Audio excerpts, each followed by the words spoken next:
ہم کو اس کا پتہ نہیں، یہ نہیں معلوم. فرمایا اس کا جواب حضرت علی کے مرتضیٰ کے پاس بلاؤ حضرت علی رضی اللہ عنہ کے پاس. لوگ حیران تھے کہ ایسے خطرناک سوالات کرتا ہے، کیا جواب دیا جائے؟ حضرت علی رضی اللہ عنہ کو بلایا گیا اور سب پریشان ہیں اور وہ مسکراتے ہوئے کھڑے ہیں. بولے کہ یہ جواب کوئی بات نہیں، آپ بلاؤ کاتب کو، میں سوال وہ کرتا جائے، ہر سوال کا جواب دینے کا، ہر سوال کا جواب دینے. اور یاد رکھیے حضور صلی اللہ علیہ وسلم نے جو آپ کو فرمایا میں علم کا شہر ہوں، علی اس کے دروازے ہیں، وہ علم اللہ تعالیٰ نے ان کو دیا کہ آپ کھڑے ہو کے فرمائے سلونی، جو پوچھنا ہے پوچھو، بتا کیا پوچھنا ہے پوچھو. یہ ہر کوئی یہ دعویٰ نہیں کر سکتا، ہر کوئی یہ نہیں کہہ سکتا کہ جو پوچھنا ہو پوچھو بتا دوں گا، اور جواب دینے کے لیے بھی وہ علم ہونا چاہیے.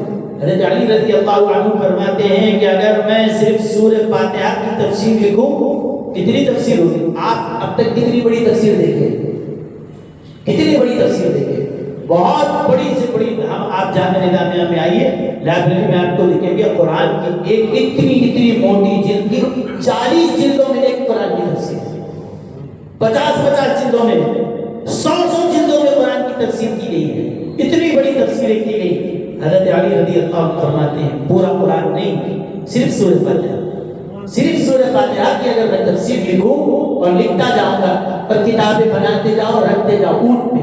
اب ایک اونٹ پہ کتنا سامان ڈالا جائے گا؟ ایک اونٹ کتنا اٹھائے گا؟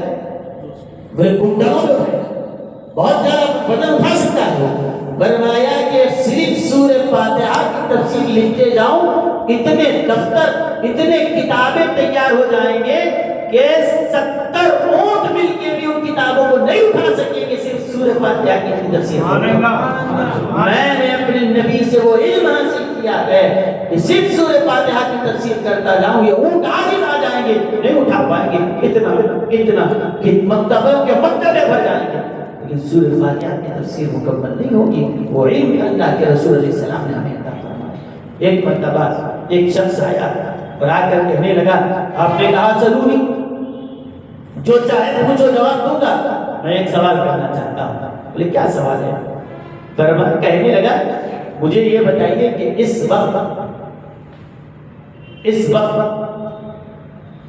پوچھا کہ حضرت جبریل کہاں؟ اس وقت حضرت جبریل علیہ السلام کہاں ہے؟ ایک انسان آیا اور آ کر پوچھا کہ بتاؤ کہ جبریل کہاں ہے؟ آپ نے فرمایا کہ آسمان کی طرف نظر اٹھائی. فرمایا کہ جبریل آسمانوں میں نظر نہیں. اس کے بعد فرمایا کہ جبریل کہاں ہے؟ آدو بادو دیکھا، کہا آج جبریل نہ آسمانوں میں نظر آ رہا ہے نہ زمین پہ نظر آ رہا ہے. کہا زمین پر بھی نہیں ہے، آسمانوں پر بھی نہیں ہے. فرمایا دیکھتا ہوں آسمان پہ بھی نہیں ہے، زمین پر بھی نہیں ہے.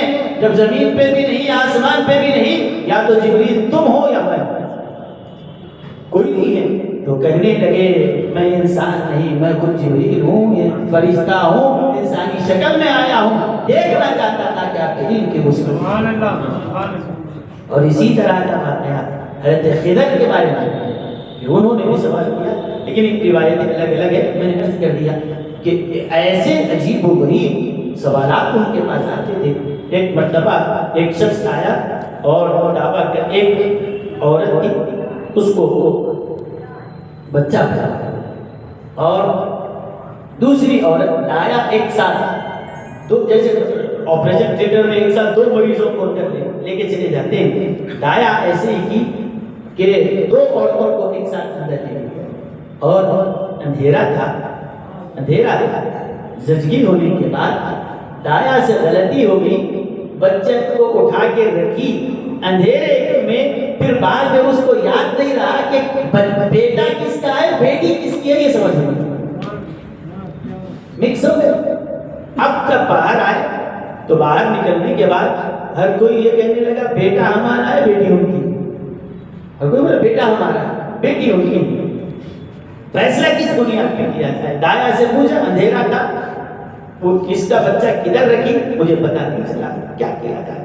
حضرت علی رضی اللہ عنہ کے پاس مسئلہ ہے. فرمایا ٹھیک ہے ہم فیصلہ کرتے ہیں.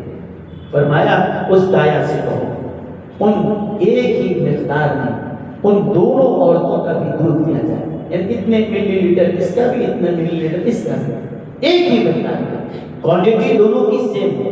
اس کے بعد فرمایا کہ ان کو تولا. اس کے بعد جب تولیں گے تو جس کا دودھ زیادہ وزن ہوگا بیٹا اس کا ہے، جس کا دودھ ہلکا ہوگا اس بیٹی اس کی ہے. تو بولے یہ تو عجیب فیصلہ ہے، کہاں سے لائے؟ کس نے آپ سے یہ بتایا کہ دودھ بچہ پیدا ہو تو اس کا دودھ میں فرق ہوتا ہے، بچی کے دودھ میں فرق ہوتا ہے؟ یہ آپ نے کہاں سے نکالا؟ کہا میں نے قرآن سے نکالا. تو یہ قرآن میں کہا ہے، ہم بھی تو قرآن پڑھے، ہم کو تو نہیں ملتا قرآن میں. فرمایا تم نے قرآن میں کیا نہیں پڑھا؟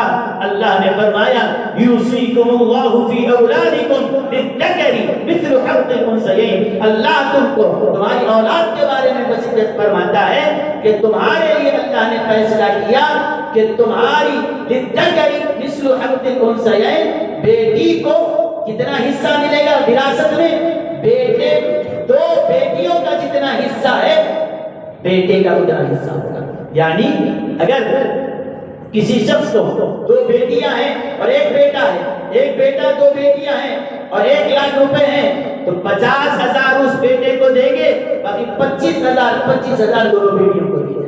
یعنی ایک بیٹے کا حصہ بیٹی دو بیٹیوں کے برابر، دو بیٹیوں کا ڈبل حصہ اس کو ملتا ہے. تو فرمایا جب اللہ تعالیٰ نے وراثت میں بچے کا حصہ بچی کے بالمقابل ڈبل رکھا ہے تو غذا میں بھی اللہ تعالیٰ وہی انتظام. اور واقعتاً جب تولا گیا دودھ اتنا ہی ہے، عورت بھی ایک جیسی ہی ہے، لیکن فرق نکلا. اس کے بعد میں اس زمانے میں جو اور طریقے تھے، وہ جو ٹیسٹ ہوتے تھے، آج تک تو ترقی یافتہ چیزیں ہیں، اس زمانے میں بھی بہت لوگ ماہر تھے، وہ ان کے جو دستور کے مطابق جو کیا گیا اس کے بعد بھی یہ چیز پر نکل کے آئی. حضرت علی نے جو فیصلہ کیا تھا بالکل وہی برابر تھا، بالکل وہ برابر تھا. اس زمانے میں قیافہ ایک علم ہے، اب تو وہ سارے علم بہت کم لوگوں کے پاس رہ گئے. جو ایسا بھی کسی کوئی علم ہے یہ بھی کسی کو نہیں معلوم. قیافہ شناسی کا ایک علم ہوتا ہے. قیافہ کہتے ہیں کہ کسی بھی آدمی کو ایک شخص آیا اور آ کر نوجوان آیا، تو پہلی مرتبہ ایک باہر سے آیا اور یہاں پر جو آدمی تھا اس نے دیکھا کہ یہ فلاں کا بیٹا ہے، نام بول دیا کہ فلاں کی اولاد ہے، فلاں کا بیٹا ہے. لوگ بولے آپ تو کبھی اس کو ہم تو نہیں جانتے، نیا آدمی آپ کیسا جان لیے یہ فلاں کا بیٹا ہے؟ کہا کہ وہ جو شخص تھا یہ جب بچہ پیدا ہوا تھا تو پیدا ہونے کے بعد میں نے اس کے پیر کی انگلی کو دیکھا تھا، اور اس کے بعد آج جب آیا ہے تو پہچان لیا کہ اس کی پیر کا انگوٹا، پیر کی انگلی اور اس خاندان میں اس کے باپ کی جیسی ہے، یہ بھی وہی ہے. اور باپ کے اندر جیسی تفسیر کا پیر کی انگوٹے کو دیکھ کر اس کے باپ کا نام بولا کہ یہ فلاں کیا ہوتا ہے. علم ہوتا ہے، تجربے ہوتے ہیں ایسے. یہ تو ہم کو لکھا دیکھ کے ہمارا کو فلاں کا بیٹا ہو، چہرہ جیسی دکھ رہا، فیس میچ ہو رہا تو بولتے ہو بھائی ان کی جیسی دکھ رہا، یہ ان کا بیٹا ہے کہتے ہیں. لیکن ایسا بھی علم ہے، ایسا بھی علم ہے. حضرت امام شافعی رحمۃ اللہ علیہ کا حال یہ تھا کہ ایک شخص آیا اور کہنے لگا کہ میرے بارے میں میرے پاس کوئی بچے کی ولادت ہونے والی ہے، آپ کیا فرماتے ہیں؟ تو وہ آپ اور نقاب کے اندر ہے، حجاب میں ہے، سامنے سے گزری، بس اتنا دیکھا، حجاب کے اندر بھی ہے. فرمایا کہ اس کو بچی پیدا ہوگی اور بچی ہوگی اور جسم کے فلاں حصے پہ دل کا نشان ہوگا. جب پیدا ہوئی تو بیٹی بھی ہوئی اور دل کا نشان بھی تھا. علم تھا، علم کا مسئلہ. لیکن یہ رفتہ زمانہ جیسا گزرا گیا، ساری ٹیکنالوجی اور آلات پہ ہم آگے رہ گئے تو سارا علم رفتہ ساری چیزیں جا رہی ہے. تو غرض ہے قیافہ شناس بھی ہوتے تھے، وہ لوگ آدمی کو دیکھ کے پہچان دیتے تھے کس کی اولاد ہے. آج بھی کچھ ایسے لوگ ہیں، کچھ جاننے والے، بعض حضرات کہتے ہیں کہ ہم سید ہیں، ہم سادات ہیں، وہ دیکھ کے بول دیتے سادات کی کچھ علامتیں. تو خاندانی طور پر ان کے اندر وہ بھی منتقل ہوتی آئی ہے. آپ کو عرض کروں حضرت سیدنا ابو بکر صدیق رضی اللہ تعالیٰ عنہ کے بڑے جو صاحبزادے ہیں، بڑے بیٹے اور ان کے اور ایک سیکنڈ بیٹے بھی ہیں. یہ دو بیٹوں کی اولاد میں فرق اس طرح کیا جاتا ہے، وہ بھی صدیقی ہے یہ بھی صدیق ہے، دونوں بھی حضرت ابو بکر کی اولاد میں ہیں. لیکن چھوٹا بیٹے کی جو اولاد ہے حضرت ابو بکر کی، آج بھی وہ صدیقی گھرانے میں جو ان کے چھوٹے بیٹے کی اولاد ہے ان کے پیر پہ وہ نشان لے کے بچہ پیدا ہوتا ہے. یہ وہی نشانی ہے جو غار ثور میں جو ان کو جو سانپ کا ڈنک مارا تھا وہ ان کے چھوٹے بیٹے کی اولاد میں آیا، اور بڑا بیٹا چونکہ اس سے پہلے پیدا ہو چکا تھا ان کی اولاد میں نشان نہیں پایا جاتا، چھوٹے بیٹے کی اولاد میں پایا جاتا. تو صدیقی میں بھی وہ بڑے بیٹے کی اولاد ہے یا چھوٹے بیٹے کی اولاد ہے پہچانا جاتا ہے. آج بھی ان کی اولاد میں پیر کے انگوٹھے پر اس کا نشان پایا جاتا ہے. آج بھی لوگ ہیں ایسے، کوئی سادات ہے، حسنی ہے یا حسینی ہے، وہ دیکھ کے پہچانا. حضرت بندہ نواز رحمۃ اللہ علیہ نے یہ چیزوں سے ہٹ کر علامات بھی بیان فرمایا. بندہ نواز لکھ کر چلے گئے میں یہ علامتیں لکھ رہا ہوں، اور کسی سید کے اندر وہ سید ہو اور یہ علامتیں نہ ہو یہ نہیں ہو سکتا. ہر سید میں یہ علامتیں ضرور پائی جائیں. بندہ نواز رحمۃ اللہ علیہ نے. لیکن یہ نہیں ہے کہ ہم علامتیں لے کے ہر ایک کو جو ہے ٹیسٹ کرتے پھرے، وہ ہمارے کام نہیں ہے. جس کا جو معاملہ ہے وہ اللہ کے ساتھ ہے. ہم کو پتا ہے کہ فلاں اہل رسول ہے، بس احترام کرو، نکل جاؤ اپنی باتیں. ہر ایک کے وہ گنہ کا آیا سید ادھر سے آیا ادھر سے آیا، خواہ بھول کے اپنے آپ کو وبال میں نہیں ڈال دینا، آزمائش میں نہیں پڑنا. ہے معلوم ہے احترام سے مل لیے تو آپ کا کیا، ہم کون ہے فیصلہ کرنا. آج لوگ اسی کے پیچھے پڑے، یہ غلط بات ہے، اس کو چھوڑ دو. ہاں تو میں جو عرض کر رہا تھا حضرت سیدنا علی رضی اللہ تعالیٰ جو فیصلہ کرنا ہے، جو فیصلہ کیا تھا، بعد میں سارے ان کے زمانے میں جتنے طریقے تھے سارے لوگ یہ کہنے لگے کہ نہیں آپ کا جو فرمایا بالکل برابر ہے، اور وہ بیٹا اسی کا نکلا جس کے بارے میں آپ نے فیصلہ کیا تھا. اب یہ آیا قیصر روم کا سوال آیا، حضرت علی رضی اللہ عنہ کو بلایا گیا. فرمایا حضرت عمر نے علی تم جواب دو اس کے. سوال کیا گیا، سب حیرت میں ہیں صحابہ کیا سوال ہے. اور وہ بھی بادشاہ جب پوچھا تو ایسی نہیں کرتا کہ بالکل پوری تیاری کے ساتھ وہ کرا تھا. کہنے لگا کہ دیکھو کہ قیصر روم نے یہ لکھ کر بھیجایا، اور اس کو صرف ابن الجوزی نے اپنی کتاب تذکرۃ القواص میں نقل کیا. فرماتے ہیں وہ سوال جو کیا، میں پورے سوالات نہیں پڑھتا ہوں، شارٹ چند سوالات آپ کے سامنے رکھتا ہوں تاکہ اندازہ ہو جائے. وہ کہنے لگا وہ کون سی چیز ہے جس کو خدا نے نہیں پیدا کیا. اب یہ آپ یہ مانتے ہیں اللہ ہر چیز پیدا کرنے، ہر چیز کا پیدا کرنے والا اللہ ہے. وہ کیا ہے جس کو اللہ نے پیدا نہیں کیا؟ وہ کون سی چیز ہے؟ ہم مانتے ہیں، لیکن یہ بھی ماننا ہے کہ اللہ نے اس کو پیدا نہیں کیا. جو سوال ہے فرمایا ٹھیک ہے بولو دوسرا اور سوال. دوسرا سوال یہ کیا گیا وہ کون سی چیز ہے؟ آپ کہتے ہو اللہ ہر چیز جانتا ہے، لیکن وہ کون سی چیز ہے جس کو اللہ بھی نہیں جانتا؟ سوال ہے کر رہا پریشان. سوال ہے وہ کون سی چیز ہے جس کو اللہ نہیں جانتا؟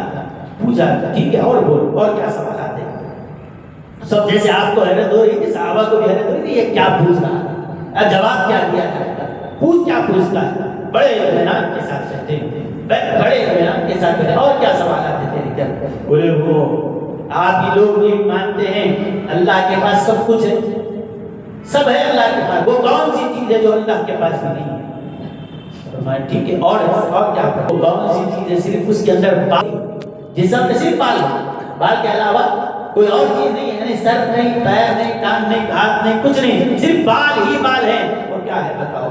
اس کے بعد دنیا کی چیزوں میں ہم پوچھتے ہیں وہ کیا چیز ہے؟ اس کو ہاتھ پیر کچھ نہیں ہے، صرف منہ. بولی ایسی بھی کوئی چیز ہوگی کہ صرف منہ ہو اور کوئی اور چیز نہ ہو؟ ٹھیک ہے اور کیا بولتا ہے؟ کیا ہے وہ کون سی چیز ہے کہ اس کو صرف پاؤں ہے اور پاؤں کے علاوہ کچھ نہیں، صرف پاؤں ہو؟ آپ بولے کوئی ایسا بھی وجود ہو سکتا ہے کہ صرف پاؤں ہو، سر نہیں، ہاتھ نہیں، پھڑ کچھ نہیں، صرف پاؤں؟ وہ کون سی چیز ہے جس میں صرف بال ہی بال؟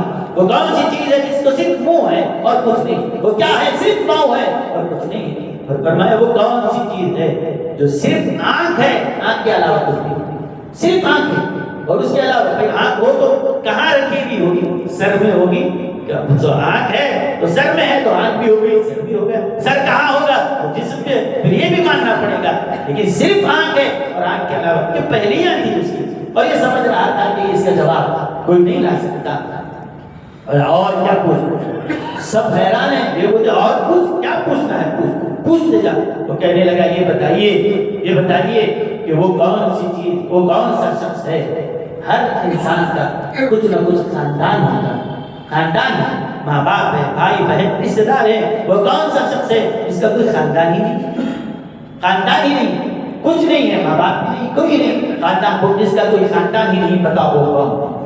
اس کے بعد کہنے لگے وہ کون سی چیزیں ہیں جو پیدا تو ہوئی لیکن بغیر ماں کے پیدا ہوئی، بغیر ماں کے پیدا ہونے والی، بغیر ماں باپ کے پیدا ہونے والی چیزیں کون سی ہیں جو ہر کوئی پیدا ہونے سے پہلے ماں کی پیٹ میں رہ کے آتا ہے، وہ کون ہے جو شکم مادر بنا رہا، بتائیے۔ ٹھیک ہے، اور کیا پوچھنا چاہتا ہے؟ فرمایا دیکھو یہ تو ہم سب مانتے ہیں، جان سانس کون لیتا ہے؟ جاندار آدمی سانس لیتا ہے، پتھر سانس لیتا ہے جی، بے جان، جاندار سانس لیتا ہے، متنفس ہے، اور بے جان سانس نہیں لیتا، وہ کون سی چیز ہے تو بے جان لیکن سانس لیتی ہے؟ جاندار سانس لیتا ہے لیکن غیر جاندار کے اندر سانس تو نہیں ہے، وہ کون سی چیز ہے جو ہے تو بے جان لیکن سانس لیتی ہے؟ اگر بتا سکتے ہو تو جواب لے کر آؤ۔ اس کے بعد کہا کہ وہ جو ناقوس ہوتا ہے، اس کو اس کے اندر پھونکتے ہیں، آواز نکلتی ہے، ناقوس کی آواز کا کیا نکلتا ہے، اس کا معنی کیا ہے؟ اس کے بعد کہنے کہ وہ کون سا پرندہ ہے زندگی میں ایک ہی بار اڑا، اس کے بعد نہیں اڑا۔ عجیب غریب سوال، کون سی جنرل نالج بھی ہوگی تو کچھ انتہا ہوگی اس کی، یہ کہاں سے لائے گا؟ آپ کیا آج کے زمانے میں بھی آپ گوگل بھی کر لو تو کیا جواب اس کا ملنے والا ہے؟ وہ کون سا پرندہ ہے جو زندگی میں صرف ایک ہی بار ہے؟ وہ کون سی چیز ہے جس پر سورج کی روشنی صرف ایک ہی مرتبہ ہے؟ لیکن سورج کی روشنی پڑنا نا، ہمیشہ سورج روز نکلتا ہے تو روشنی بھی روز پڑی، لیکن ایک ہی بار پڑی، اس کے بعد پھر دوبارہ سورج کی روشنی اس کے اوپر نہیں پڑی۔ اس کے بعد کہا کہ وہ کون سا درخت ہے جس کے سائے میں تیز رفتار سوار دوڑتا جائے اور تو بھی اس کا سایہ ختم نہیں ہو سکتا۔ اس کے بعد اور ایک عجیب و غریب سوال یہ کیا کہ ایسا کوئی برتن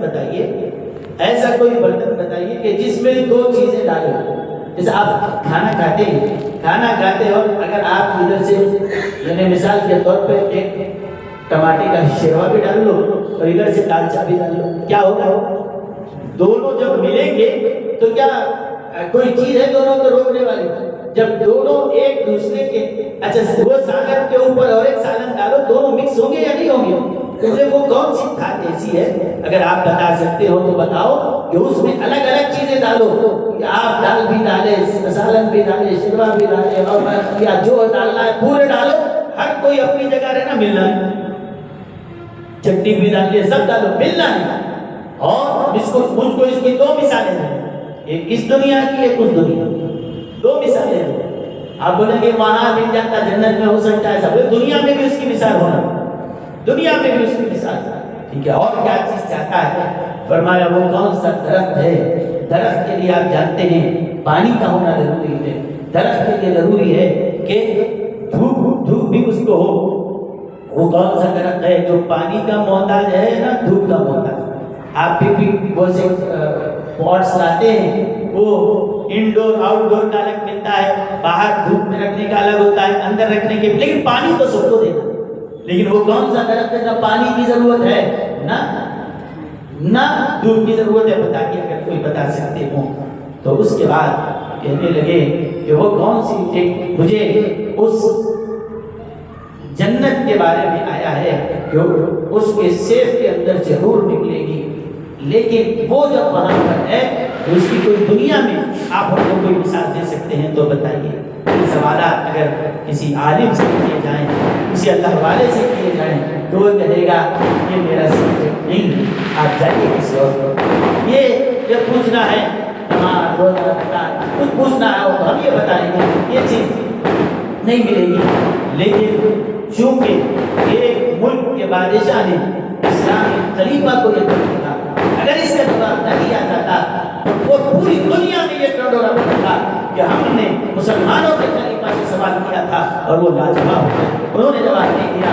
حضرت علی رضی اللہ عنہ ایک کے بعد ایک سوالات کیے جا رہے ہیں، کوئی تفکر، کوئی پریشانی، کوئی فکر کے آثار نہیں تھے، بلکہ وہ اس اطمینان کے ساتھ کہہ رہے تھے کہ میں وہ ہوں کہ حضور کی بارگاہ سے وہ فیض پایا، نبی علم کا شہر ہے، علی اس کا دروازہ ہے، آج بتانے کا وقت آ گیا کہ دروازہ کیسی شان والا ہے۔ اور یہ چند سوالات کیا، اگر 1,00,000 سوالات بھی ایسے لا کے کھڑا کر دیتا ان کے سر پہ بندر نہیں آنے والے، کھڑے ہیں ہم، کیا پوچھنا۔ اور اس کے بعد ہم لوگ کے سوالات تو ہو گئے، کہاں لائیں گے، کہ کوئی کتاب کھولیں گے یا کسی سے مشورہ کریں گے، کیا ہوگا؟ فرمایا آؤ بلاؤ لکھنے والے کو ایک ایک کا جواب لکھاتا جاتا اور بھیجاؤ اس بادشاہ کے پاس۔ کہا تم نے جو سوالات کیے تھے، پہلا سوال کیا تھا؟ فرمایا لکھو بسم اللہ الرحمن الرحیم۔ علی یہ جواب تم کو لکھا رہا ہے، اور یاد رکھو جو میں کہہ رہا ہوں اپنی ذات کے بلبوتے پر نہیں، یہ میرے رب کی عطا ہے اور میرے نبی کی برکت ہے، اس کے سوا کچھ نہیں۔ مجھے جو کچھ ملا ہے میرے رب کی عطا ہے اور میرے نبی کی برکت ہے۔ سنو، لکھو بسم اللہ الرحمن الرحیم۔ تم کہتے ہو کہ وہ کون سی چیز ہے، وہ کون سی چیز ہے کہ جس کو، اور اس کے بعد اور بھی سوالات اس میں کیے، میں سب کو چھوڑ کر جا رہا ہوں کہ جنت کی چابیاں کیا ہے، یہ بھی ایک اس کے اندر سوال تھا۔ وہ لمبے سوالات میں سے چند ذکر کر رہا ہوں، باقی ساری چیزیں چھوڑ کے جاتا ہوں۔ کہا کہ بتاؤ یہ کیا ہے؟ حضرت علی رضی اللہ عنہ نے فرمایا پہلا سوال جو تم نے کیا تھا کہ وہ کیا ہے کہ جس کو اللہ نے نہیں پیدا کیا، فرمایا لکھ کہ وہ خدا کا شریک ہے جو ہے ہی نہیں، جو اللہ نے بنایا ہی نہیں، کوئی خدا کا شریک ہے ہی نہیں، اللہ نے کسی کو بنایا ہی، اللہ نے جس کے خلق ہی نہیں کیا۔ اس کے بعد تم کیا کہتے ہو کہ وہ کیا ہے جو خدا کے پاس نہیں ہے؟ فرمایا وہ چیز جس کا خدا سے کوئی تعلق نہیں ہے، وہ تم لوگوں کا وہ عقیدہ ہے کہ فلاں خدا کا بیٹا ہے، فلاں خدا کا باپ ہے، یہ تم مانتے ہو اور فلاں کو خدا کا شریک مانتے ہو۔ سنو، ہم یہ عقیدہ رکھتے ہیں جو کہتے ہیں اللہ کے پاس نہیں ہے، کیا نہیں ہے؟ اس کا کوئی شریک نہیں ہے، کوئی دوسرا خدا نہیں ہے، اس کی کوئی اولاد نہیں ہے، اور وہ وحدہ لا شریک ہے، نہ اس کا باپ ہے نہ اس کا کوئی بیٹا ہے۔ اور تم نے جو سوال کیا وہ کیا ہے جو اللہ کے پاس نہیں ہے؟ سن، وہ ظلم ہے جو اللہ کے پاس نہیں ہے، اس کے پاس کرم ہے، عدل ہے، انصاف ہے، وہ ظلم ہے، یہ چیز اللہ کے پاس نہیں ہے، کیونکہ اللہ نے فرمایا وَمَا رَبُّكَ بِظَلَّامٍ لِّلْعَبِيدِ، اللہ اپنے بندوں پہ ظلم کرنے والا نہیں ہے۔ اس کے بعد تم یہ اللہ کے بارے میں پوچھے، اس کے بعد دنیا کی جنت چیزوں کے بارے میں پوچھتے ہو کہ وہ کیا ہے جو صرف بال ہی بال ہے اور بال کے علاوہ کچھ نہیں ہے، نہ سر نہ پیر نہ ٹانگ نہ پیٹ نہ پیٹھ، کچھ نہیں، صرف بال ہے۔ تو سنو وہ کیا ہے؟ فرمایا وہ ہوا ہے، کسی پہ رونگٹے ہی رونگٹے کی طرح ایک بال ہی کی طرح چل رہی ہے بغیر پیروں کے چلتی ہے، وہ ہوا ہے جس جو صرف بال ہی بال ہے، اس کے علاوہ کچھ نہیں۔ تم نے کہا وہ کیا ہے جس میں صرف منہ ہے اور کچھ نہیں ہے؟ سنو وہ آگ، وہ آگ ہے جس میں صرف منہ ہے اور کچھ نہیں۔ تم نے کہا کہ وہ کیا ہے جس کے صرف پاؤں ہی پاؤں ہے اور کچھ نہیں ہے، ہر طرف سے پاؤں ہی پاؤں ہے۔ سنو وہ پانی ہے، یا دیکھنا ہو تو پانی جب چلتا ہے اس وقت دیکھو وہ جدھر ڈھلانے ادھر بھی جا رہا ہے ادھر بھی جا رہا ہے، جو صرف پاؤں ہے اور اس کے علاوہ کچھ نہیں، یہ پانی ہے۔ اس کے بعد کہا کہ تم کہتے ہو کہ وہ کیا ہے جو صرف آنکھ ہے اور آنکھ کے علاوہ کچھ نہیں، یہ دیکھنا ہو تو سورج کو دیکھو، صرف آنکھ ہے اس کے علاوہ کچھ نہیں، الگ سے کوئی ہاتھ ہے نہ پیر ہے نہ کچھ نہیں، صرف آنکھ کی آنکھ ہے۔ اس کے بعد تم نے کہا کہ وہ کون ہے، وہ کون ہے جس کے ماں باپ نہیں ہیں، وہ کون ہے جس کا خاندان نہیں ہے؟ سنو وہ حضرت سیدنا آدم علیہ السلام ہے، وہ بغیر بالغ عمر اللہ کے پیدا ہوا۔ یہ تو ہو گئے بھائی، لیکن تم یہ کہہ رہے ہو کہ وہ کون ہے جو پیدا تو ہوا لیکن ماں کے پیٹ میں نہیں رہا، ماں کے پیٹ میں نہیں رہا۔ تو ایک پوچھتا ہے میں تین بیان کرتا ہوں، تم کو ایک مثال چاہیے میں 3 بیان کرتا ہوں کہ وہ کون ہے۔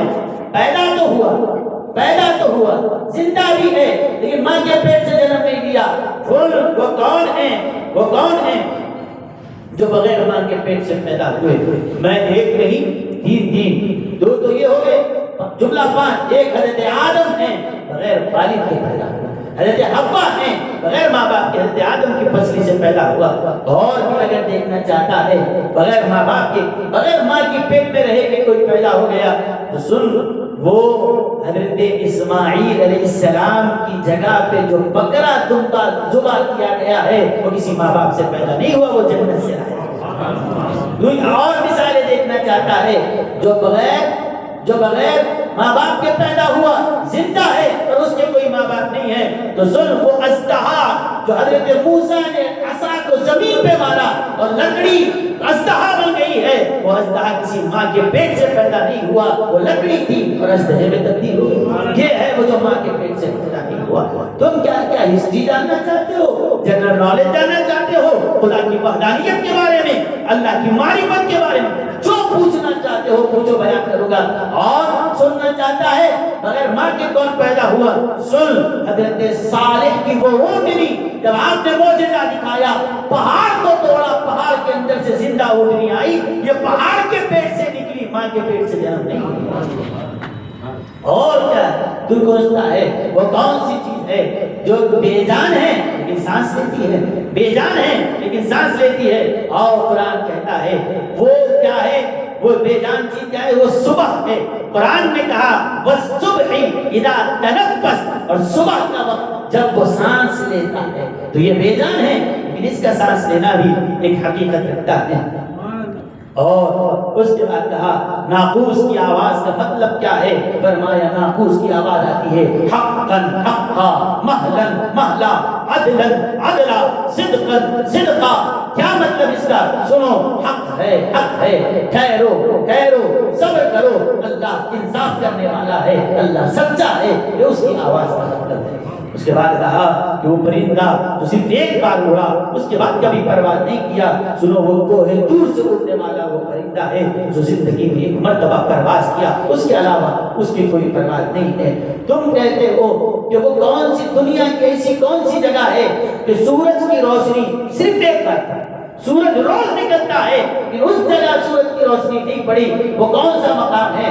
سن، یہ وہ دریائے نیل کا وہ راستہ ہے، ہمیشہ تو پانی رہتا ہے، لیکن جس دن حضرت موسیٰ اس راستے سے گئے، پانی ہٹا، اس زمین پہ سورج کی روشنی پڑی، اس کے بعد آج تک وہ پانی ملا ہوا ہے، سورج کی روشنی براہ راست۔ آپ لکھاتے جا رہے ہیں اور کیا پوچھنا ہے؟ وہ زمین ہے، اور کون سی زمین ہے کہ ایک ہی مرتبہ پڑا ہو سورج کی روشنی وہاں پر، اس کے علاوہ نہیں پڑی۔ اس کے بعد کہا کہ وہ درخت جس کے بارے میں تو پوچھتا ہے کہ اس کے سائے میں اگر چلتے جائیں، سوار بھی اگر چلتا جائے، سایہ ختم نہیں ہوتا، سن، وہ شجر طوبہ ہے، اللہ نے جنت میں اس کو لگایا ہے، وہ اتنا اس کا دراز سایہ ہے، سواری پہ بیٹھ کے بھی چلتا جائے، سالوں چلتا جائے گا، لیکن اس درخت کا سایہ ختم ہونے والا نہیں ہے۔ اور اگر جنت میں ویسی چیز ہے تو آپ بولتے جائیں گے کہ ہم مان لیں گے؟ آپ کے نبی نے کہہ دیا کہ جنت میں ایسا درخت ہے کہ جس کا سایہ ختم نہیں ہوتا، تو وہ آپ لوگ ان کی ماننے والے، کلمہ پڑھنے والے ہیں، مان لیجئے کہ ہم کیوں مانیں؟ ہم تو اسی چیز کو مانیں گے جو عقل میں آتی ہے، عقل میں نہیں آتی۔ یہ کیا عقل میں آئے گی کہ درخت کو اتنا بڑا سایہ ہے، چلتے جاؤ ختم ہی نہیں ہوتا، کہ ہم کیوں مانیں؟ آپ نے ان کا کلمہ پڑھا ہے، مان لیے، ہم تو نہیں مانتے۔ اگر ماننا ہو تو ہمیں لاجک دنیا کی کوئی مثال دے کے بتاؤ، تب مانیں گے، تب تو مجھ سے پہلے ہم نہیں مانتے۔ آپ نے فرمایا کہ وہ جو درخت کے بارے میں یہ بتاؤ کہ، اور درخت کے بارے میں یہ کہا گیا سایہ بالکل دراز ہے، اس کا ختم بھی نہیں ہوتا، اور اس کے بعد اس کے جو ٹہنیاں جو نکلی ہوئی ہے وہ ہر طرف جھکی ہوئی ہے، ہر طرف جھکی ہوئی ہے۔ ایسی کوئی مثال اگر دنیا کی ہم کو دیکھ کے سمجھا سکتے ہو تو سمجھاؤ۔ فرمایا اس درخت کے سائے کو اگر سمجھنا ہو تو سورج کو سمجھ جاؤ، چلتے جاؤ، یہاں دن ہے وہاں جاؤ گے، یہاں رات آئے گی وہاں دن چلتا رہے گا، آگے جاؤ پھر دن، وہاں آگے جاؤ پھر دن، چلتے چلتے جاؤ پھر یہ دن ہی دن ملتا جائے گا. اس طرح سے جیسے یہ دن ختم نہیں ہوتا. جیسے آپ پڑھ رہے ہیں کئی مرتبہ سنے ہیں, آج ہم عشاء کی نماز پڑھے, اس کے بعد انڈونیشیا میں نماز کا وقت ہوا, اس کے بعد ملیشیا میں ہوا, اس کے بعد وہاں ہر وقت ادا ہوتی جا رہی ہے, ہر وقت اللہ کا ذکر ہوتا جا رہا ہے. کہا کہ جب چلتے جاؤ سایہ ختم نہیں ہوتا. اس کی مثال سورج کی ہے. آج یہاں ڈوبا, یہاں رات ہوئی تو کہیں اور ہو جاتا ہے, وہاں رات ہوئی تو کہیں اور ہو جاتا ہے. اس کی مثال اللہ نے دنیا میں اس طرح رکھی ہے, اور اس کی ٹہنیاں جہاں جھکی ہے وہاں پر اس کا سایہ پڑتا جا رہا ہے. ایسے ہی سورج جدھر ڈھلتا جا رہا ہے اس کا سایہ بھی ادھر پڑتا جا رہا ہے. وہ جنت کی مثال اللہ نے یہاں پر بھی قائم رکھی. تم پوچھتے ہو وہ درخت کون سا ہے جس کو پانی کی بھی ضرورت نہیں, وہ درخت کون سا ہے جس کو دودھ کی بھی ضرورت نہیں. سنو, وہ درخت اللہ نے حضرت یونس اگایا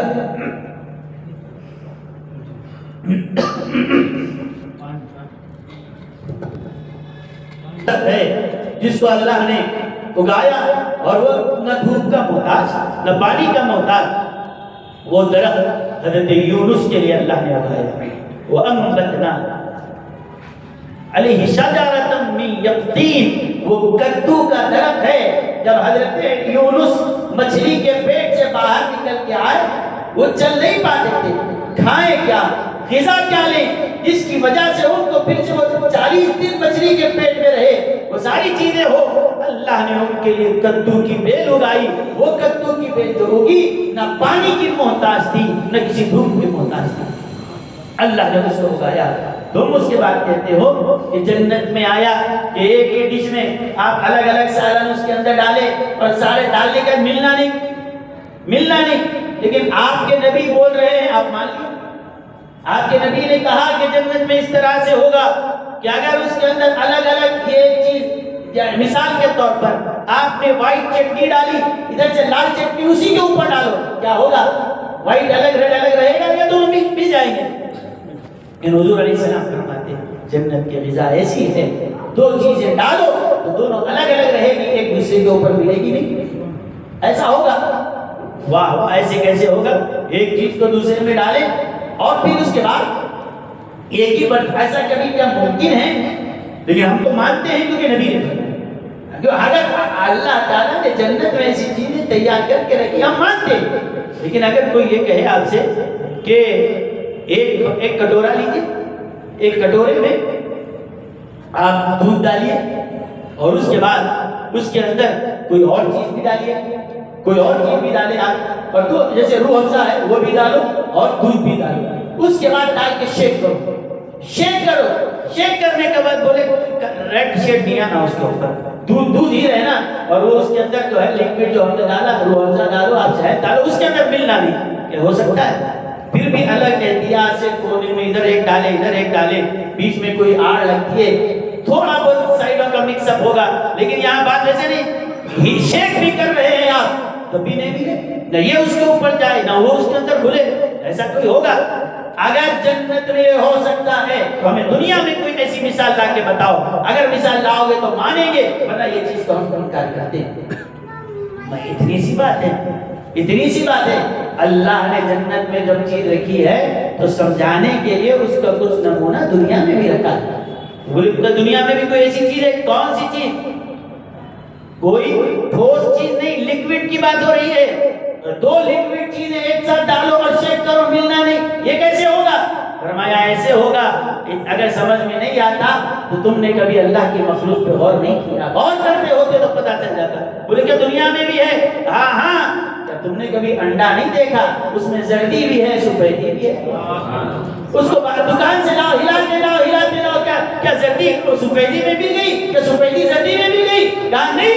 جس خدا نے ایک چھوٹے سے انڈے میں دو لکوڈ چیزیں ایسی رکھی ہے, سجال مادہ ہے, نہ زردی سفیدی میں جا رہی ہے نہ سفیدی زردی میں چل رہی ہے, ہلانے کے بعد بھی کچھ نہیں ہوتا. جب خدا انڈے میں یہ رکھتا ہے تو اپنی جنت میں اللہ نے اس سے اعلیٰ چیزوں کو تیار کر دیا. نعرہ رسالت, نعرہ حیدری, نعرہ حیدری. کہا کہ جو ہمارے نبی نے فرمایا, جو ہمارے رب نے, اگر تم کو سمجھ میں نہیں آتا تو آؤ ہم سے وہ بتائیں کس طرح سے ہم کرتے ہیں. یہ نہیں کہا کہ یہ ہمارا ٹاپک نہیں ہے آپ چلے جائیے، نہیں. کیا پوچھنا؟ دنیا، دین، شریعت، طریقت، حقیقت، معرفت، کیا پوچھنا ہو پوچھو. زمین کا، آسمان کا، جو پوچھنا ہے پوچھو، بتا دیتے کیا ہے. اس کے بعد فرمایا کہ یہ کہا گیا کہ سیب کے اندر سے حور نکلتی ہے. ایسے کیسے ہو گیا؟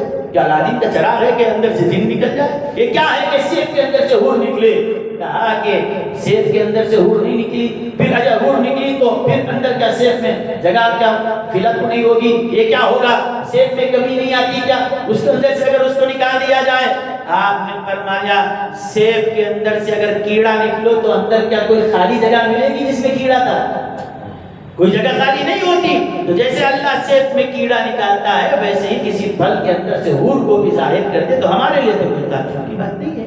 دنیا کی مثال فرمایا کہ اس کے بعد کہا گیا، میں دو سوالات چھوڑ کے آگے جا رہا ہوں. پوچھا کہ جنت کی چابیاں کیا ہے؟ سنو ہم کہتے ہیں لا الہ الا اللہ محمد رسول اللہ، یہ جنت کی چابیاں ہیں. اور حضور صلی اللہ علیہ وسلم نے فرمایا کہ ہمارے علماء جانتے ہیں، مشکات میں آپ پڑھے ہیں، فرمایا کہ لا الہ الا اللہ یہ کیا ہے؟ مفتاح الجنہ، جنت کی کنجی ہے. لیکن ساتھ میں یہ بھی فرمایا گیا کہ کوئی کنجی، اب یہ کوئی یہ نہ سمجھے لا الہ الا اللہ پڑھ لے جنت پکی. اب کنجی مل گئی تو اب کیا ہونا؟ جنت کی چابی مل گئی اور کیا ہونا؟ اس کو سمجھایا، مشکات میں روایت نقل کی، فرمایا دیکھو کنجی کے لیے دندانے بھی ہونا پڑتا، بغیر دندانے کی کنجی سے لاک نہیں کھلتا، دانت ہونا پڑتا، کنجی کے دانت ہونا پڑتا. تو اسی لیے اگر کلمہ پڑھ لیا تو جنت کی کنجی مل گئی. اب اس کے بعد عمل کرتے جاؤ، نماز پڑھو یہ اس کے دندانے ہیں، روزہ رکھو یہ اس کے دندانے ہیں. ورنہ اگر فلیٹ اگر کی ہو اس سے کوئی لاک کھولنے والا نہیں ہے. لاک کھولنے کے لیے، چابی کے لیے دندانوں کا بھی ہونا ضروری ہے.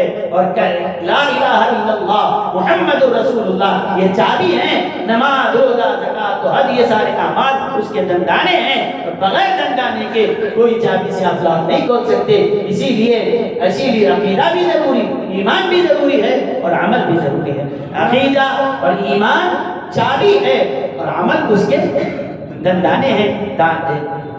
اس کے بعد جب یہ جوابات اس کے پاس گئے، قیصر روم نے پڑھا اور یہ لکھ کر اس نے واپس جواب دیا. کون لکھے اس کو پتہ نہیں، بس حضرت عمر کی طرف سے آیا، جواب لے لیا.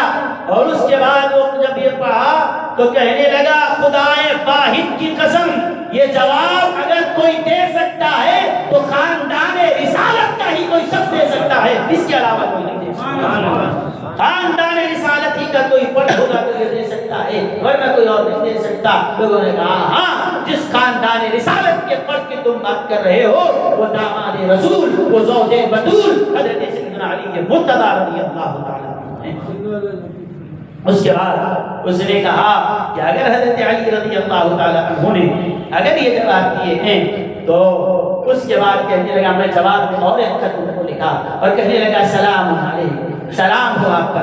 کہنے لگے کہ میں نے آپ کے جواب کو دیکھا اور میں جان لیا، آج مجھے پتا چل گیا کہ اہل بیت نبوت کا علم کیا ہے، ان کا مقام کیا ہے. میں سمجھ گیا کہ رسالت کی کان علی کے مرتضی نے، وہ نبی کا جو علم بڑھتا ہے اس کا مرکز حضرت علی کے مرتضی رضی اللہ عنہ. کہنے لگا آپ معدن الرسالہ، رسالت کی کان ہیں، موصوف بالشجاعہ، آپ بہادری تو آپ کا وصف ہے. دنیا میں کسی بہادر کا ذکر کیا جائے گا، مثال میں علی کے مرتضی کا فاتح خیبر کا نام لیا جاتا رہے گا. اس کو سمجھایا. آج مجھے سمجھ میں آ گیا کہ آپ کے علم میں، آپ نے علم کے ذریعے ایسے پردے اٹھائے ہیں کہ آج آپ کے علم کو دیکھ کر، آپ کے علم کو دیکھ کر میں یہ سمجھ رہا ہوں کہ آپ نے صرف علم سے پردے نہیں اٹھائے، آپ نے کفر کے اوپر سے پردے اٹھا دیے، ظلمتوں کے اوپر سے پردے اٹھا دیے. لیکن میں آپ سے ایک سوال کرنا چاہتا ہوں. قرآن میں آیا یسألونک عن الروح قل الروح من امر ربی، یہ روح کیا ہے، اس کی حقیقت کیا ہے، میں آپ کو یہ جاننا چاہتا ہوں. اس کے بعد یہ ساری چیزیں لکھا. حضرت علی رضی اللہ تعالیٰ عنہ نے اس کا بھی جواب لکھا اور اتنا وہ متاثر ہوا اور کہنے لگا کہ علم یہ ہوتا ہے اور جو نبی نے فرمایا ہے میں علم کا شہر ہوں، علی اس کا دروازہ ہے، یہ سنتے تھے۔ آج حضرت علی نے دکھایا۔ یہ تو چیز ایسی چیزیں میں نے آپ کے سامنے ذکر کی، یہ ایک پہلیوں کا جو انداز تھا، ورنہ دین کی باریکیاں، قرآن کریم کے حقائق اور دقائق اور معارف، اسرار و رموز ایسے حضرت علی رضی اللہ تعالیٰ عنہ نے بیان فرمائے۔ اور فیصلے حضرت عمر نے کئی مرتبہ فیصلہ کیا، ان کے حساب سے وہ فیصلہ درست تھا۔ بعد میں حضرت علی نے فرمایا یہ فیصلے پہ غور کرو، اس کو بدلو۔ حضرت علی کے کہنے پر حضرت عمر نے فیصلے بدلے، اور میں خلیفہ ہوں دے دیا نہیں، کہا کہ علی نے تم نے جو کہا ہے اپنا دیا ہوا فیصلہ بدلتا ہوں۔ اس کے بعد کہا لولا علی لہلک عمر، اگر علی نہ ہوتے تو عمر برباد ہو جاتا، ہلاک ہو جاتا۔ یہ علم اللہ تعالیٰ نے ان کو دیا۔ اس کا یہ مطلب نہیں ہے کہ دیگر حضرات کے پاس علم نہیں تھا، علم کے تو بہت بڑے مینار تھے، بہت بڑے پہاڑ تھے، لیکن مشکلات کے وقت جو مشکلوں کا حل اور مشکلات کو آسان کرنا، یہ جو علم حضرت علی رضی اللہ تعالیٰ عنہ کو جو خاص عطا کیا گیا تھا۔ ایک مرتبہ ایک عورت کے بارے میں کہا گیا کہ اس نے بدکاری کا کام کیا۔ شریعت کا حکم ہے اگر وہ بدکاری کر رہی ہے اس کے لیے زنا کی سزا ہے۔ حضرت عمر نے سزا نافذ کر دی۔ حضرت علی رضی اللہ عنہ آئے، کہا کہ امیر المومنین آپ اپنے فیصلے پہ غور کرو۔ فرمایا فیصلہ روک دو، آپ کیا فرماتے ہیں؟ کہا کہ آپ نے کہا کہ عورت کو سزا دے دی جائے، عورت کو اس کو رجم کیا جائے گا، لیکن یہ بتائیے وہ عورت جس کے بارے میں آپ نے فیصلہ کیا وہ عورت حمل سے، اس کو ماریں گے تو عورت کا جرم سزا اس کو ملے گی، بچے کا کیا جرم؟ پھر کیا کرنا؟ کہا ابھی سزا نہ دی، سزا کو مؤخر کیا، جب بچہ پیدا ہو جائے پھر بچے کو جب تک ماں کی ضرورت ہے دودھ پلانا ہے، جب تک ضرورتیں پوری ہوگی سزا نافذ نہیں ہوگی۔ اس کے بعد جب یہ سارے مراحل ہوں گے اس کے بعد تک سزا کو روکا جائے گا، کیونکہ بچے کو بغیر ماں کے نہیں رکھا جا سکتا، اس کے بعد سزا نافذ ہوگی۔ حضرت عمر نے فرمایا میں کیا ہوا فیصلہ واپس لیتا ہوں، اگر علی نہ ہوتے تو آج میں بڑے پریشانی میں پڑ جاتا، اگر یہ نہ ہوتے تو آج عمر برباد ہو جاتا، غلط فیصلہ ہو جاتا۔ اتنی باریکی شاہ و شریعت کے معاملات ہوں یا کسی اور، اللہ تعالیٰ نے وہ علم حضرت سیدنا علی مرتضیٰ کرم اللہ وجہہ الکریم کو عطا فرمایا، اور پھر وہ علم ان کے بعد جو ان کے عالم میں دنیا کو ملا، سب کو جو مل رہا ہے انہیں علم کا، انہیں کا فیض ہے۔ لیکن پھر ان کے عالم میں بھی کیسے کیسے علماء کو اللہ نے پیدا فرمایا۔ آپ دیکھیں ان کا علم جو انداز ان کا تھا۔ ابھی جو میں اس حضرت باہید بستامی رحمۃ اللہ علیہ اور دیگر اکابر حضرات جن کو ان کے علم کی خیرات ملی، ان کے علم کا فیض ملا، کیسے کیسے بڑے بڑے ملحدوں سے انہوں نے مناظرے کی، اور اس امت کے اندر جو ڈیبیٹ کیا جاتا ہے، ڈیبیٹ کرنے کا جو فن ہے، پوری اسلامی تاریخ میں حضرت علی رضی اللہ عنہ سے بڑھ کر کوئی مناظر نہیں، ان سے بہتر کوئی مناظرہ کرنے والا نہیں، اور ان کا فیض ملا حضرت امام اعظم ابو حنیفہ رحمۃ اللہ علیہ۔ امام اعظم ابو حنیفہ رحمۃ اللہ علیہ کے دادا حضرت علی کے پاس گئے اور اپنے بیٹے کو پیش کیا، کہا کہ میرا بچہ ہے اس کے لیے دعا کیجیے۔ حضرت علی نے سر پہ ہاتھ رکھ کے دعا کی، کہا کہ تم کہتے ہو بچے کی دعا کرو، میں بچے کو ہی نہیں اس کی اولاد کے لیے دعا کرنا، اس کی ذریت میں کوئی آئے گا، اس کی اولاد ذریت کے لیے دعا کی۔ حضرت علی نے کیا ہوا؟ وہ تو بچہ تھا، حضرت علی نے ان کے سر پہ ہاتھ رکھ کے دعا کی، اس بچے کو جو لڑکا تولد ہوا اس کو دنیا امام اعظم ابو حنیفہ نے۔ حضرت مولا علی کے بعد اور بھی حضرات آئے، لیکن فن مناظرے میں جو مقام امام اعظم ابو حنیفہ رحمۃ اللہ علیہ نے پیدا کیا کوئی ان سے مقابلہ نہیں کر سکتا۔ بڑے بڑے دہری ہے کہ آگے ان کے سامنے سر جھکائے، اور میں ایک کیونکہ یہ چیز چل رہی ہے اسی لیے حضرت علی ہی کا یہ فیض ہے حضرت امام اعظم ابو حنیفہ کو ملا۔ جیسے لوگ کہتے ہیں کہ خدا ہے، جو آج تک گرما گرم چلا ہوا ہے، ڈیبیٹ ہوا تو ہے جو خدا بھی ہے، اس پہ ملحد سے امام اعظم ابو حنیفہ کا مناظرہ طے ہوا۔ آپ نے فرمایا ٹھیک ہے مناظرہ ہوگا، مناظرہ ہوگا۔ کئی مناظر ہوئے، ایک مرتبہ آپ نے فرمایا ٹائم کیا ہے؟ ٹائم فکس، جگہ بھی فکس ہے، سارے لوگ جمع ہوئے۔ امام اعظم ابو حنیفہ رحمۃ اللہ علیہ تاخیر سے کہی جیسی بھی دیر سے آئے، بولے کہ آپ مناظرہ ہے، ڈیبیٹ ہے ہوا، آج آپ نے دیر کر دی، کیا بات ہے؟ سب گرم تھے۔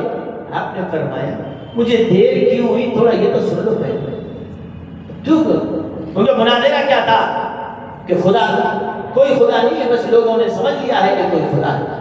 بھلے پھر یہ دنیا کیسے چلے، سب اپنے آپ چل رہی ہے، سورج فکس ہے، اپنے ٹائم پہ آتا جاتا، ٹائمنگ کے حساب سے سب سیٹ ہے، اور سب لوگ دنیا میں پیدا ہو رہے ہیں، ایک وقت آیا سب مر گئے، چلتے پھر پیدا ہوتے جاتے، یہ سب اپنی چیز سے چل رہی ہے، کوئی چلانے والا نہیں ہے۔ امام اعظم رحمۃ اللہ علیہ، میں مناظرہ کروں گا اس پر، لیکن بولے میرے دیر ہوئی، بولے لیٹ کیوں ہوئے؟ بات دراصل یہ تھی، میں جب آیا مجھے دریا پار کر کے آنا تھا، لیکن جب دریا پہ آیا تو وہاں پہ کشتی نہیں تھی، کوئی کشتی نہیں تھی۔ اب میں سوچ رہا تھا کہ اللہ اب جاؤں تو کیسے جاؤں، کشتی نہیں ہے، تیر کے تو نہیں جا سکتا، کیا کروں؟ اچانک میں سوچ ہی رہا تھا کہ کیسے جاؤں، دیکھا کہ دریا کے پاس جو درخت لگا تھا اچانک کٹ گیا اور اس کے لکڑی کے پیسز ہو گئے، اور دیکھا تو درخت کا تنا تھا، اور اچانک دیکھا کہ وہ کٹ گیا، اور اس کی ایک زبردست کشتی بن گئی، اور کشتی خود بخود سرکتے ہوئے پانی کے پاس آ گئی۔ جب پانی کے پاس آ گئی میں اس کے اوپر چڑھ کے بیٹھا، اب کوئی چلانے والا نہیں تھا، خود بخود وہ کشتی چلنے لگی اور مجھے یہاں کر لا کر پہنچائی۔ اس کے بعد دیر ہوئی لیکن میں اس کشتی کے ذریعے آیا۔ تو بولے کیا بیوقوف بنانے کے لیے صبح سے کوئی نہیں ملا تھا کہ یہ بغیر درخت کاٹے کے کاٹنے والے کیسے کٹے گا، اور بغیر کسی نجار کے بڑائی کے وہ کٹے گا کیسے، شیپ کیسے آئے گا، کشتی کیسے بنے گی، پھر کشتی بنے گی تو وہاں سے نکل کے بغیر ڈھکلنے والے کے پانی میں آئے گی کیسے، اگر پانی میں آ جائے بغیر چلانے والے کے کشتی چل کیسے رہی ہے اور تم آئے کیسے، یہ نہیں ہو سکتا۔ فرمایا جب ایک بنانے والے کے بغیر جب ایک کشتی نہیں بن سکتی تو پورا جہاں بغیر بنانے والے کی کیسے؟ خلاص ساری مناظرہ ختم ہو گیا۔ جب بغیر بنائے کہ تم یہ اقرار کر لیے بغیر بنائے کہ کشتی نہیں بن سکتی، ایک جھاڑ نہیں کر سکتا، اور بغیر چلائے کہ کشتی نہیں چل سکتی، تو بغیر چلانے والے کی دنیا کیسے چل رہی ہے؟ ختم۔ بڑا ملحد تھا امام اعظم ابو حنیفہ رحمۃ اللہ علیہ کے ہاتھ پہ اسلام آیا، کئی ایسے مناظرے ہیں۔ اس کے بعد یہ خاص علم مناظرہ کا میں بول رہا ہوں، حضرت علی رضی اللہ عنہ، اس کے بعد صحابہ کرام میں، اور حضرت سیدنا حضرت عبداللہ بن عباس ہیں، حضرت عباس رضی اللہ تعالیٰ عنہ، اور اس کے بعد تابعین میں حضرت سیدنا امام اعظم ابو حنیفہ رحمۃ اللہ علیہ، اور بھی حضرات ہیں جو اونچا مقام ہے۔ اس کے بعد آگے جائیں حضرت امام غزالی رحمۃ اللہ علیہ، اس فن میں بہت نام انہوں نے کمایا، اور ہر میدان پہ اسلام کو انہوں نے فتح دلائی، اور بھی حضرات ہیں، لیکن میں یہ عرض کر رہا ہوں کہ یہ سب کو ڈیبیٹ کا اور مناظرے کا جو فن نصب ہوا ہے، یہ فیض ہے حضرت سیدنا علی مرتضیٰ کرم اللہ وجہہ الکریم کا۔ اور ان سے جا کے پوچھو آپ کو یہ سب کہاں سے ملا، کہنے لگے یہ دربار مصطفیٰ کی، یہی مصطفیٰ کی عطا ہے، اور سب دیکھ کے بتایا جو غلاموں کا علم اس شان والا ہے، عطا کرنے والے آقا کا علم ایسی شان والا ہوگا۔ اللہ تعالیٰ سے ہم دعا کرتے ہیں کہ حضرت سیدنا